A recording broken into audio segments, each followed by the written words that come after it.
Jack was an art restorer living in a small town near Wellington, New Zealand. One day he received a large package from an auction house.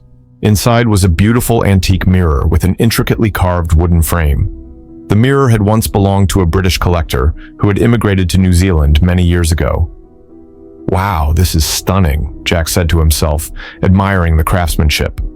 He decided to display it in his workshop before starting the restoration. That evening, his friend Mia visited him. Mia was a local historian with a keen interest in folklore. "Hey Jack, heard you got something interesting," Mia said as she entered the workshop. "Check this out," Jack pointed to the mirror. Mia's eyes widened. "This mirror looks familiar. I think I've seen it in one of the old journals." "Old diary?" Jack asked curiously. "Yeah, there's a mirror in the legend that has something to do with Bloody Mary," Mia replied. Jack laughed. "You mean the children's game where you chant her name in the mirror?" "It's more than just a game," Mia insisted. "The legend says that Mary is trapped in the mirror, looking for someone to take her place so she can be free."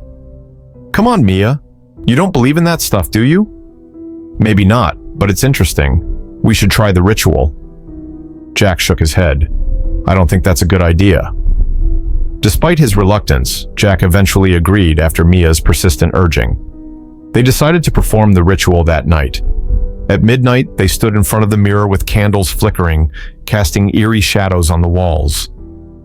"Ready?" Mia whispered. "As ready as I'll ever be," Jack replied. Together they chanted, "Bloody Mary, Bloody Mary, Bloody Mary." They held their breath, waiting. Nothing happened. Jack sighed in relief. "See? Just a silly myth." Mia looked disappointed. "Maybe we did it wrong. Let's just call it a night," Jack suggested. The next day, Jack began noticing odd things. Reflections in the mirror seemed delayed, and sometimes he thought he saw a shadow that wasn't there. While having lunch at a local cafe overlooking the harbor, Jack mentioned it to his friend Liam. "Probably just overworked," Liam said. "You've been spending too much time indoors. You should join me for a hike this weekend." "Maybe you're right," Jack agreed, sipping his flat white coffee. That evening, Jack tried calling Mia, but she didn't answer. He thought she might be busy. However, after 2 days without any word, he became worried. He visited her home, but no one was there. He asked around town, but no one had seen her. "She wouldn't just leave without telling me," Jack muttered, feeling uneasy. Back at his workshop, Jack stared at the mirror. Suddenly, he saw Mia's face reflected, her eyes wide with fear. "Mia!" he shouted, but the image vanished. Determined to find answers, Jack researched the mirror's history. He discovered that the British collector had been obsessed with the legend of Bloody Mary. Several people associated with him had mysteriously disappeared. Jack found an old diary hidden in the mirror's frame.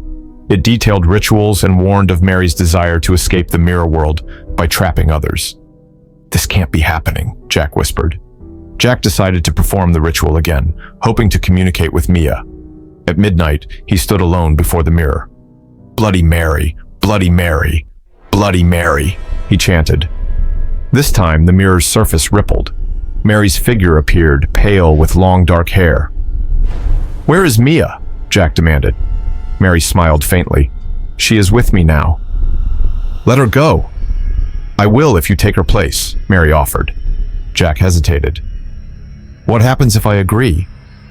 "You will remain in the mirror, and she will be free," Mary replied. Just as Jack was about to agree, Mia appeared beside Mary in the mirror.